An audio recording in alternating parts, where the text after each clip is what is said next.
Hello everyone and welcome to Saturn Returns with me, Caggie Dunlop. This is a podcast that aims to bring clarity during transitional times where there can be confusion and doubt. When I was about 21, I was like, you know, as you do, snogging your mates on nights out. And then I would snog someone that wasn't my mate. And then I'd be like, oh, actually, I think I fancy you. Mm-hmm. And were you okay with that? Not at all. I was so terrified by it because I'd had this completely straight life. I had been in love with a boy who was so wonderful to me and we were together for like 3 or 4 years and I just did not get it.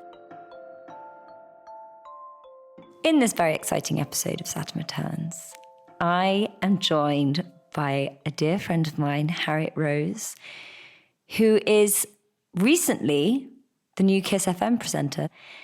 And we discuss what it means to be bisexual. We discuss the realm of queerdom, the spectrum of sexuality. Now, Harriet and I met on her radio show a number of years ago when I was promoting my music at the time. And we hit it off right away, but it wasn't really until more recently when I started doing this podcast that we really connected. And over dinner one evening, we started discussing sexuality. And she had sort of made some conclusions, I guess, about me, as we all do about one another. So she was kind of shocked with what I had to say. So it made sense that I brought her on this and we had a conversation about it because, as you will hear, she speaks very openly and very vulnerably about her own experience coming out, how that impacted her life, what she thought that might mean, and, you know, how that plays into one's identity, because sexuality is such a key component to one's identity. But I also feel that it doesn't mean you have to redefine yourself. And as I talk in this about my own opinion on it and what my experiences have been, I think it just means it's another layer to who we are. So it's quite a big reveal. It's a bit of a coming out party. Sort of, I'm being facetious, but I hope you enjoy this episode and I hope that it provides someone somewhere with some comfort if they are struggling in their own identity in this space. Just before we get into this episode, let's check in with Nora, our astrologer for the season, who's going to discuss Saturn Returns and its connection to one's sexuality. Between the age of 28 and 30, not only does Saturn return, but according to Eastern astrology, this is also the time when Mars matures. Mars in a chart indicates the ability to exert one's true will, to take meaningful action, to direct one's sexuality and explore one's sexual inclinations. In the chakra system, both Saturn and Mars relate to the root and the sacral chakra. So these energies are the points in our body that drive our habits, our sense of security, our creativity, and our sexuality. So after we turn 28, we start to feel a more urgent need to manifest a life that is completely aligned with our true will. Like we mentioned before, we make decisions at this time that set us up for adulthood. So it becomes harder at this time to ignore the voice inside of us that tells us to break free from our self-imposed restraints. Since Saturn will not only confront us with our true selves and our true sexuality and even sexual identity, but Mars will be bringing the drive for us to express ourselves as authentically as possible to the world around us, to really exert our true will, to express our true sexuality, and then to explore our sexuality and honor all of it.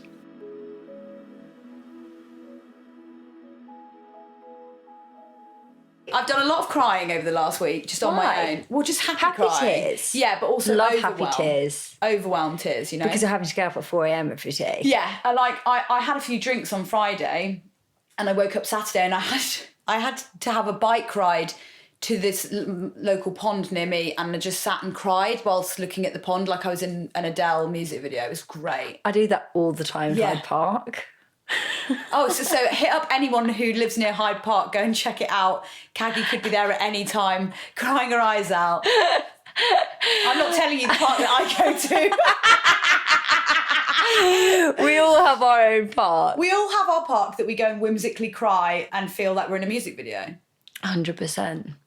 Last time you came over, we pretty much put the world to rights in every capacity possible. Absolutely. Yeah, we basically did that thing where... You schooled me on a lot. But you schooled me and then I schooled you. So it was like when we see each other, one of us is schooling the other one. Yeah. And it goes from like, listen, you don't have to listen to me to listen to me. Let me tell you about dating. And actually neither of us know what we're talking about. Well, you definitely do actually. You are the wisest woman. I think that you do. I always think, because you tell me how it is. And I'm always like, God, that's really true. And you don't tell me what I want to hear. No, I don't. You tell me what I need to hear. Well, yeah, but you've done that for me so many times. Should we talk about how we first met? Yeah, okay. So the first time we met was on my previous radio show. Mm-hmm. I think we bonded. I don't know if you'll like me telling this story, but we bonded because I brought up the fact that every time you release a song that's about a boy, everyone's like, oh, it's about Spencer Matthews. And you're like, literally, that...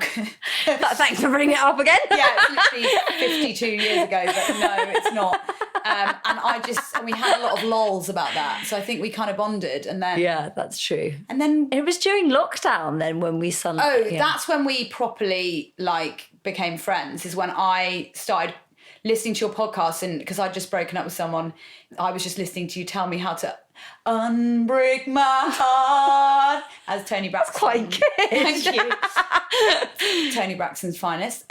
So yeah, you helped me, and then I got you on my bath show, In the Bath with Harriet Rose. So we've been in the bath together, now we're in a bed together. And we're about to talk about the scale of sexuality, yes, amongst other things. Which is a big scale. Which is a big scale. You actually put up something today that I found really interesting, which was like a pie chart of one's sexuality. It's like if you're interested in the same gender or a different gender, yeah, and it didn't matter like how much of the pie chart was separate, that still classifies you as bisexual. Yeah. Who's making out? Because you said that to me when we last met, but like, because some people would disagree with that, or I think people think that it has to be evenly divided if you are bisexual. Well, interestingly enough, it's something that I have learnt more recently. I would describe myself as queer because the word bisexual for me, when I sort of realised, because I didn't know necessarily that I was gay or had sort of feelings for women until I was about 21 to maybe 2021. And at that time, the word bisexual was so sexualized for women. Yeah, in a way that it was almost like through the male gaze. For sure. At least that was my experience of it, was that people just really, it was, I don't know, I felt like every time I'd say the word, I would have to really explain like how bisexual I was, how gay I was, like what percentage. And more recently, I've just realised that as a society, I get the impression that people are made to believe that it's 50-50. So if you're bisexual, like say, for example, you fancied one woman and you really fancied her and you wanted to, be with her, then you can call yourself whatever you want, any label, but that means you are bisexual. Someone can't define your sexuality just because of the amount of people of that sex that you fancy. Like that pie chart, it was like you could fancy 1 or 100 women or 1 or 100 men, and it doesn't define how bisexual you are. I think Jamil's spoken about it because... Yeah. I just find that the whole we're in like label mania at the moment, and I find that problematic in itself, that we have to feel this need to identify in a specific genre that, creates our identity. Well, there's two sides to it, I reckon, because I think some people take a lot of empowerment from labelling. Mm-hmm. Do you? Yeah, I think being queer, when I heard the word queer and sort of it started to be reclaimed, and... Doesn't that also mean like a bit odd? Well, I don't know what the dictionary definition is, but let's have a look. Not that it's been used in like 100 years in that context. No, it hasn't. Yeah, you're right. Queer, the definition of queer is strange or odd or... You are a bit queer then. Yeah. It's completely separately from the gay thing. I am completely queer. But when in gay terms, it was like used as an insult, but now it's sort of been reclaimed. And when I heard that word, I was like, I find bisexual means that people ask a lot of questions, whereas queer, they don't really ask questions. And it's weird, but I prefer that. I prefer... Is this for men or women or both? Maybe it's a projection, but maybe in my mind I feel like men more than women, but actually probably both. it was just in the early days. I remember I used to say things like, "Oh, I'm actually bi," or "I'm going out with a girl," and people would be like, "Oh," and it's like the questions you kind of get after that, I just found them quite frustrating. Well, to go back to that thing you said about that sort of pie chart of like, if you're interested in one woman, that still makes you bisexual. There seems to be, for women, the conversation is more open, I'd say, than it is for men in terms of like that scale of what you want to explore without it necessarily defining you as one thing or the other. However, a lot of women I know that are lesbians perhaps get frustrated with girls that are claiming bisexuality because they'll like kiss a girl on a night out but actually don't do much more. What are your thoughts on that sort of area? Well, I think that you should be able to define yourself however you want to define yourself, because it's honestly none of anyone else's business. And people who find it frustrating, I see the point of view, but really it's nothing to do with you. If I don't find a person attractive, it doesn't mean that I'm not as gay as the next person or as straight as the next person. It's about people, for me, because I can only speak from my perspective.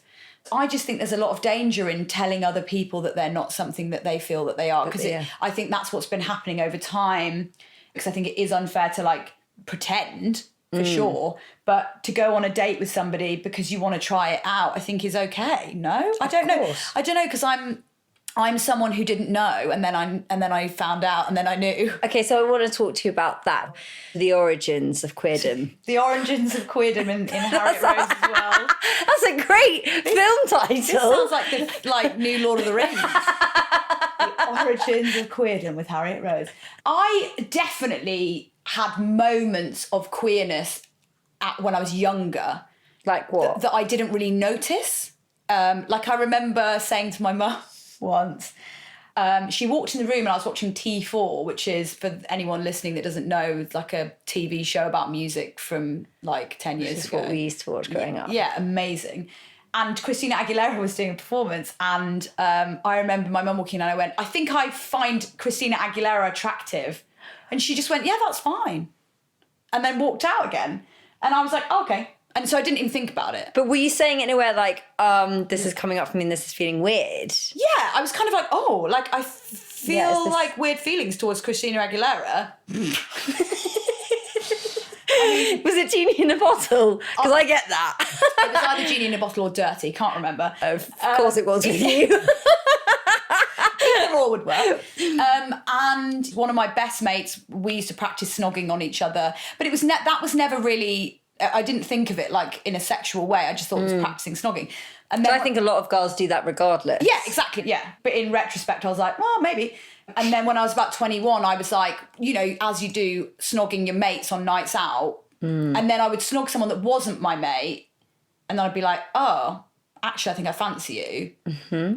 And were you okay with that? Not at all. I was so terrified by it because I'd had this completely straight life. I had been in love with a boy who was so wonderful to me, and we were together for like 3 or 4 years, and I just did not get it. I just didn't understand what it was that I was thinking about. Like I couldn't really put it It wasn't clear. No, because it was like the kind of girls I fancied weren't the kind of thing that I'd been made to believe was what gay people... Which was awful. what? Like, for example, I think I felt like all I fancied was other girls that were straight.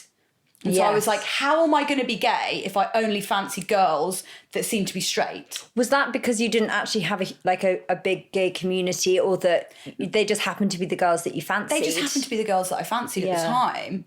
I think a lot of people, I mean, tell me if I'm wrong, but at the beginning stages would experience the same sort of thing because it's all kind of new and you don't know how to approach it. And so you just feel like you're going for these people that aren't actually interested, that way inclined, and then you're like, okay, you feel like you hit a bit of a wall, and you're like, I don't know what I'm supposed to be doing or how to navigate this. For sure. And also I was devastated because I felt that meant that I wasn't going to have children. I remember sitting in my uni flat with my flatmates were out and just crying my eyes out, being like, I don't want to be different. And now I look back on that person, I feel so sorry for them because it's just not true. Like you can have absolutely everything that a straight person, straight people have, And It's horrible that that's what you felt like. look, there is a lot of other people that experience much worse, because I had an amazing... You said you told me before that your family was Couldn't care incredibly less. supportive. Couldn't care less. Like, they were just like... In fact, I remember my coming out story is so boring, because it literally was me being like, guys, I think I fancy women. They were like, yeah, we know. Like, Yeah, I love that. They were like, yeah. I think it's that thing where we build it up in our heads, then we're like, I've got something to tell you. And I was like, yeah, we knew that from the second we met you. Yeah, they were like, yeah, we know, stop attention seeking. So I kind of guess I wanted this like big coming out, and it just wasn't. But also you built it up in your mind, Yeah. and like you obviously had, for whatever reason, attached sort of shame and confusion around it. Yeah, I did. And I think it was related to school and, you know, boys that we used to know. It's like, you know, ooh, horrible insults like, oh, don't be a lesbian. And now I couldn't be prouder to be from where I'm from. Like, people know that I'm gay. And I think in part it's meant that other people in the same community, if their daughters have come out as gay, I know that they've, you know, maybe gone to my mum to ask about it. But do you think it's changed a lot? I mean, even since then. Oh my God, hugely. So much. Hugely. The questions that I used to get asked, I never get asked now. Things that were like offensive at the time. Like what?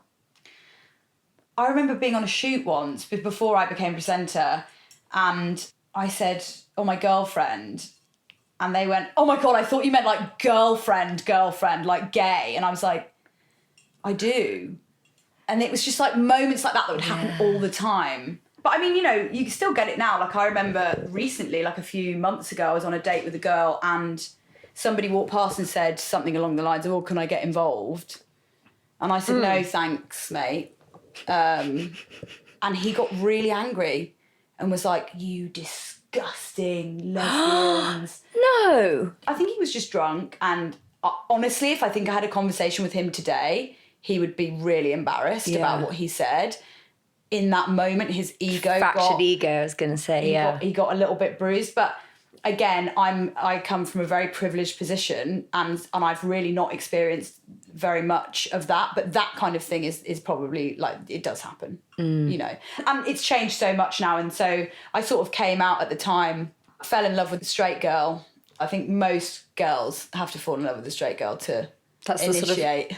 The rite of passage. Yeah, well, at least it was for me. It was a real baptism of fire, I'll tell you that much. But did she fall in love with you? No, she did not. Not at all. Did you tell her that you loved her? Yes. And what did she say? She cried and she said, I'm really sorry. I just don't feel like that about you. I really... Were you like best friends? We were very, very close friends, yeah. But I had thought it was different. And she was so wonderful about it. And I was like...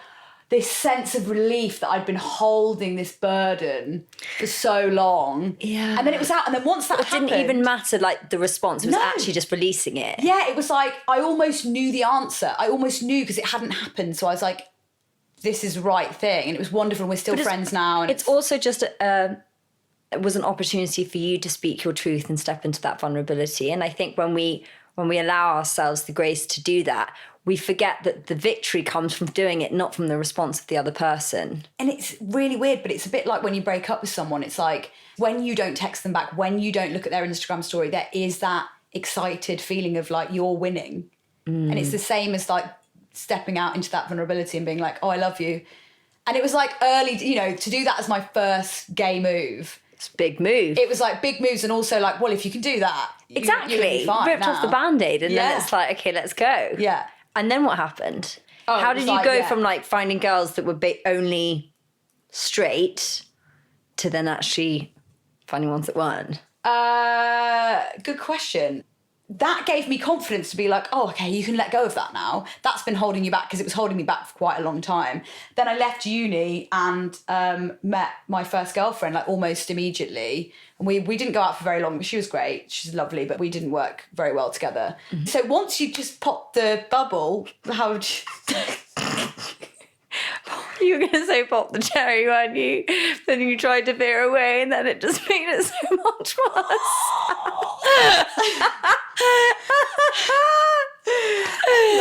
Let's just let that sit for a moment. I'm going red. I'm filming it, so it's great. So yeah, once I had got that confidence, I definitely moved on to bigger and better things in terms of like actually meeting people that fancied me, which was honestly so exciting. Yeah. And this is something I think really interesting, going back to what we were saying about bisexuality or queerness, is my gayness changes day to day. Interesting. Expand on that a little. Well, I would say I'm a lot more gay than I am straight. More in terms of the pie chart. In terms of the pie chart for boys is small, but it is still there. And but then it changes all the time. Depending on who you meet. Exactly. What place you're in yourself. You could say in some ways I'm kind of pan, because I know pansexual is, I believe that's when you fancy the person. But for me, I do see it as like women and men in my head, although also find non-binary people attractive, and like there's no, gender doesn't bother me in that sense. But I definitely, I fancy everyone basically is what I'm trying to say. And there's no scale to attach to it. I just fancy who I fancy. Do you know what I mean? I think to open up a bit about my own experience in it, because when you came over for dinner... Well, I wasn't sure if you wanted to, so I didn't say anything. You're being very respectful. I'm not sure if I want to either, but I think that's exactly why I should. Because, and I don't it's see not it... my influence, by the way, everyone. I don't see it as a big deal, because everyone in my life that I know is like pretty used to it. Like I used to kiss girls far more than I'd kiss guys growing up. And then I remember when you look more uncomfortable than me.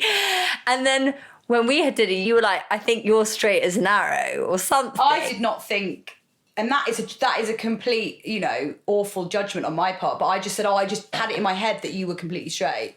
Yeah. Which was totally wrong. My management introduced me to some people in the music industry who, two of them are gay, and I'd hung out with them and had, various conversations. And then they said to my management, they were like, by the way, Caggie is whatever. Caggie is whatever she wants to be. And my manager was like, no, she's not. And then my manager came to me and was like, you won't believe what they said. And I was like, no, they're actually right. But I don't know, maybe it's not something I've ever talked about publicly, because it's just not come up in conversation. But I found, like, it's really interesting that you said that thing on, like, depending on what day it is, because sometimes I feel like more straight. Mm-hmm. And I've never had a relationship with a woman, but I would be open to it. It's just not something that's happened. I actually thought that it might happen when I moved to LA, because I suddenly wasn't part of the like social group that I was growing up in, because that group, I mean, as far as I know, no one has come out in it, which statistically, a few people are hiding. Yeah. I don't know if I'm one of them, but like, it was something that even though, I'd kiss girls and stuff like that, it wasn't something I ever overthought. Mm-hmm. It was just, I'd go out on a night out and I would find a girl that I was attracted to. I mean, my guy friends would always say, they were like, you would literally come and like steal a girl off us and like take her away. And you think you could do that because you're a girl. I'm like, yeah. And so there was a lot of stuff like that happening. Mm-hmm. And I'd say, obviously I'm not going to like name any names, but a lot more of my girlfriends are on this scale of like fluidity, more so than they'd care to admit. And they perhaps wouldn't be so open with it because of family and stuff like that. And I've got to say, for me right now, what's coming up for me is this fear of speaking something and then it being out there and then people wanting to label me as something, especially as I've never actually talked to my family about it. Mm-hmm. I remember like when I was young, my dad making this comment about someone in our like family sort of disconnected by one or whatever had said she was bisexual or a lesbian or something. And he'd attributed that to like something to do with that being a political statement. And I just remember thinking like, when I fancy a girl, it's definitely not about politics. Yeah. Do you know what I mean? Like, that's the last thing on my mind. And there were little things like that that made me feel like if I spoke it, it would be a statement to do with something that it's nothing to do with. That's so interesting. Yeah, like I'm trying to like project something. And also you've like almost like osmosis, you've sucked these thoughts in that have then stopped you from speaking about it. Yeah. I totally hear you, because in a way it's like, okay, now you've said it, it's like, is she bi? Is she queer? Is she gay? And then how does that tie in with one sort of like, I know it sounds crazy, but like one's political views, because they are often interlinked. And then it's like suddenly people start weaving this tapestry of like the kind of person you are. It's like, no, I'm still just me, that this is just like another layer of who I am. And how does it feel to talk about it and be open about it and knowing that this is going out for people to hear? 100,000 people. Yeah. Weird, because another experience I had not so long ago was I went away on a trip with some guy friends, and like it was just me and these guys just laughing nonstop. And I actually feel like, in a way, a lot more comfortable in that kind of male energy than I do with girls. I find the sense of humour. Really? Yeah, like I think I grew up with 4 brothers, so I've got quite like a masculine energy about me, I'd say sometimes, and like the humour and everything and the silliness, like I just love it. And like the conversation around sexuality came up because obviously like lads chat is like very, you know, different in the way they talk about girls and everything. And it doesn't bother me and it doesn't offend me. And then like it kind of came into conversation about, you know, where I sit on that scale. And they were kind of taken aback and then were fine with it. And then months later, one of them, who's remained a very, very good friend of mine, he was like, yeah, I've been thinking about like you and like being bisexual. He's like, I'm not buying it. I'm calling bullshit. And like, I could see how he'd taken that information and processed it like I was saying it to like, I don't know, seduce or impress or like turn them on. Yeah. Which is, and that's so frustrating. Which is frustrating because then that, you know, it takes something that's mine and makes it not. Yeah. And also it's like, well, who are you to tell me how I feel about my own sexuality? And that is exactly the point. Of the bisexual connotations and how like men take that and they're like, well, it's a performance for me and I don't believe that you truly embody it. Otherwise, like, why aren't I see you like doing it in front of me? And he absolutely has no right, and so does I don't have any right. Nobody has any right to tell you how gay or straight you are. Yeah. Or where you sit, what label you want to give yourself, or what gender, that means, or what gender you would like to be, or non-gendered, and that's the whole point, is that people just feel the need to like tell. And I've fallen for the trap before in terms of bisexuality and like other people being like saying they're bi and me being like, but are you really? You know, when I was a lot younger. That's why I think it's also fine for people to not come out at all.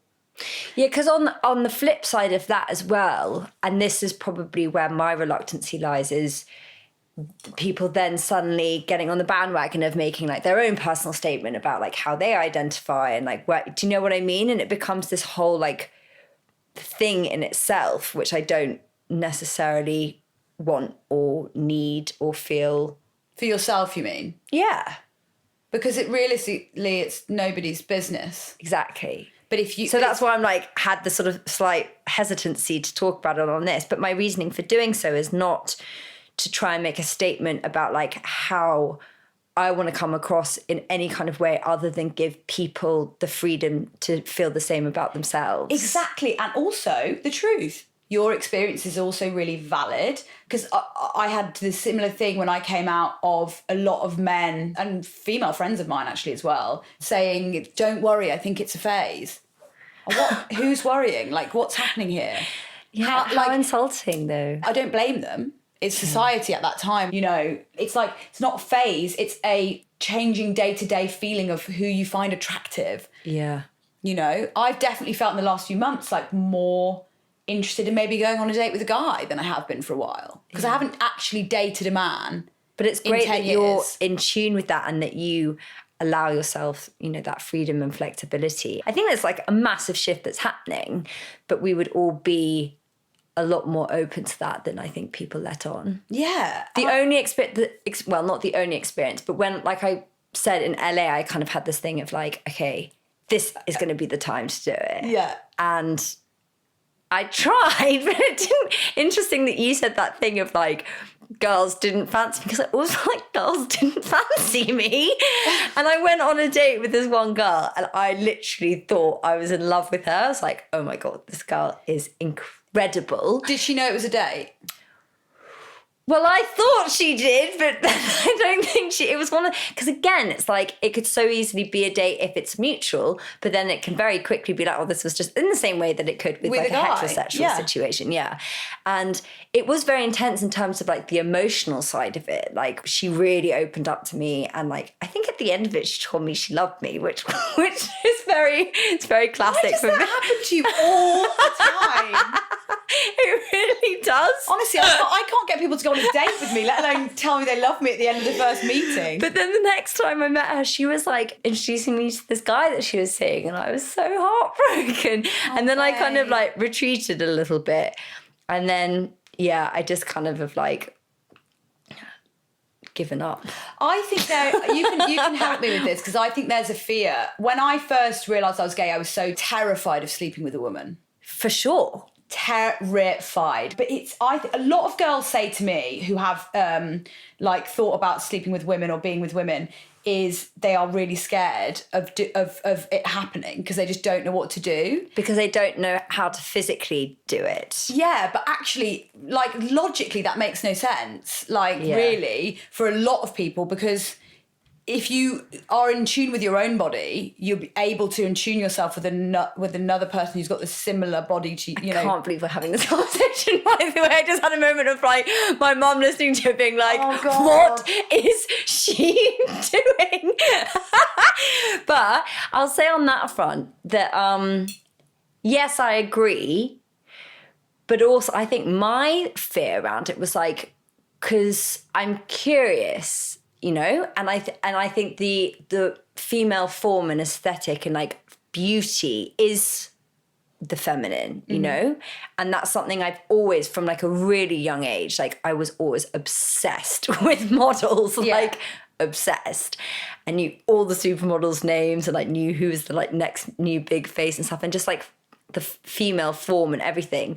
But then I don't know necessarily whether that connects entirely to one's sexuality. So I guess when it actually would come down to like the physical act, I'd be scared that I would be like revolted by it. Yeah, I guess in terms of consent and sex, like, you can always stop, and if you're... Be like, I'm not feeling it. Yeah. Yeah. But I know what you mean. I don't know what the answer to that is, though. I know. Because I just feel like a lot of people listening, or I hope, like some people might be quite shocked by all of this, but... I'm shocked that I'm saying all of this. So... My friend actually was like, yeah, I mean, you're really like every week on your podcast, I'm like, God, what is she going to share this week? And this season, That's why I love it so much. Nothing left. But also I think that there's so much power in vulnerability and sharing these things. You taught me that. Oh, thanks. But for people listening, I think that if they're like trying to navigate their sexuality, and if they, for whatever reason, are feeling lonely or isolated or not knowing how to communicate it and what they're experiencing, like what would your advice be for this? Like to have a conversation like we are with someone? What I would say, and I think I've just been thinking about this now as we're talking about it, is your feelings, whatever your feelings are so valid. In that moment, however you feel is valid. And if you have feelings in your mind for the same sex as you, and that you never act on it, that does not devalue your feelings in any way, shape or form, or your label, or how you feel about yourself. I found somebody who'd had a similar experience, and I sat down with her and I was like, I think I'm gay. I don't know what to do. And that was so helpful for me. I think talking to other people is really key, but also making sure you talk to people that you really trust. Do you think that people think that they have to redefine their identity if they are more open about their sexuality? That's such an interesting question. Because I think that that's a big part of the reason people stay quiet and don't have these dialogues, is because they're scared of if they speak it, it's going to suddenly be taken off into something other than what they are. You know, do you know what I mean? And then create this whole entity around it. And I think that that's been like part of the experience for me in a way. Well, I guess as well, you're in the public eye. So it's like the things that you do say can be taken and I mean, I don't have it so much, but when I was younger and I had it, it was horrible, because it was like you say one thing that's a bit off or like a bit opinionated in a certain direction, and suddenly that's like, bam. You know, that's who you are. But essentially, even, you know, just speaking with friends can feel just as daunting. I think when you speak about it, if you find that people aren't receptive to it, then maybe take a step back from, not saying cut them out of your life, but take a step back. And also, the other thing is, you can have these feelings and be in a heterosexual relationship. Of course. And you don't have to worry. No. I worried much. Like I was so terrified that it would mean I couldn't have children. I wouldn't have a normal family. I wouldn't have a normal life. Some people around me were worried I'd be bullied. And none of that came true. Obviously, I haven't had children and I'm single at the moment. Hit her up. Shout out. But I know that I want to have kids and I want to have a partner. And I know I can achieve all that.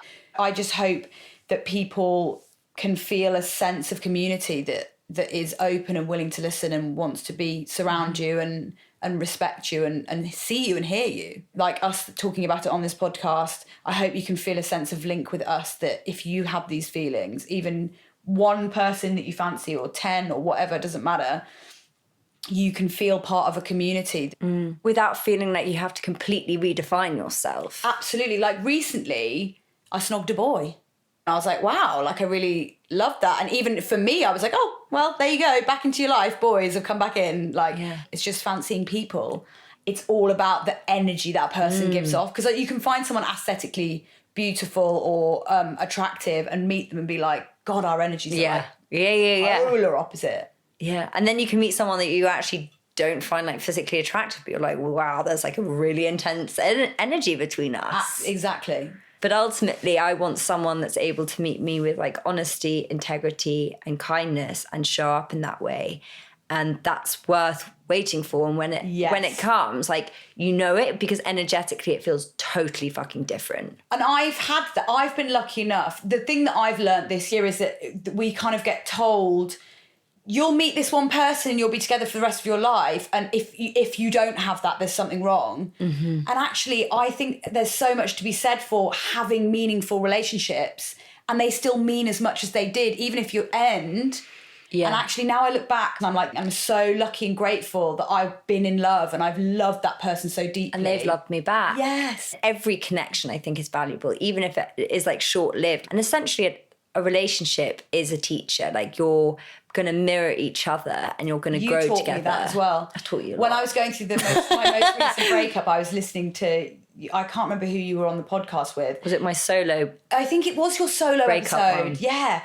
Because I've had the exact same thing recently where I've had something that wasn't long term, but it was so powerful. And when I was listening to your podcast, like crying into my bath, I realised that like it's still okay to have that pain and that feeling, even if you've been with someone for a short amount of time. What I would say, and I don't know if you've taught me this, but we've definitely talked about it before, is writing down thank you to that person. And also if you're really struggling, I think writing a letter to that person and not sending it, but just having that emotion, getting those emotions out, and then getting rid of it. You have to put it on the page. Yeah. I found that always helpful. And also to ourselves, because I think we allow ourselves to like ruminate on these narratives and these stories and this like toxic thought pattern. And then that's why people don't really get over situations, because they're like they're holding on to it physically and mentally and spiritually. And actually the practice of writing something out in a letter and giving it that time and giving it like your full attention is so cathartic and so powerful. Just don't send it to them. No, don't crazy. Also, this is another thing that I've learned is 24 hours before you send any reply that is coming from passion. Everyone, you're banned from any less than 24 hours. It's so true. And by the way, the impulse is real. It's like, gonna send it, right? And it's like, don't send it, because the change, like I've literally woke up in the morning and been like, thank the universe that I did not send that message yesterday, because it's just not how you feel. You're just reacting to something, and you don't want to react. You want to respond. Yes. Yes. The oracle. And I would write a message, the initial message. I'll be like, let's just put that in notes. And then the next day, another one. And put that in notes as well. And then like a week later, I would read them back and I was like, oh my God, I sound mental. Yeah. Because you're processing so much stuff that's your shit. Because we're all projecting. We're all projecting. All the time. And we're like connecting it to them and making them the villain and making them responsible for like how we're feeling. But actually, ultimately, no one's responsible for your happiness other than you. No, and that's something, wow, I've been learning over the last few months. And I'm so much happier now. I'm not there yet, for sure, but I'm so much happier because I'm trying to become, and I am becoming comfortable single and happy to not be reliant on someone else. It's actually very validating. And if anyone's listening being like, I really struggle to do that, so do I. I'm not saying that I find it easy, but it's getting easier the more I try and put my attention to it. Yeah.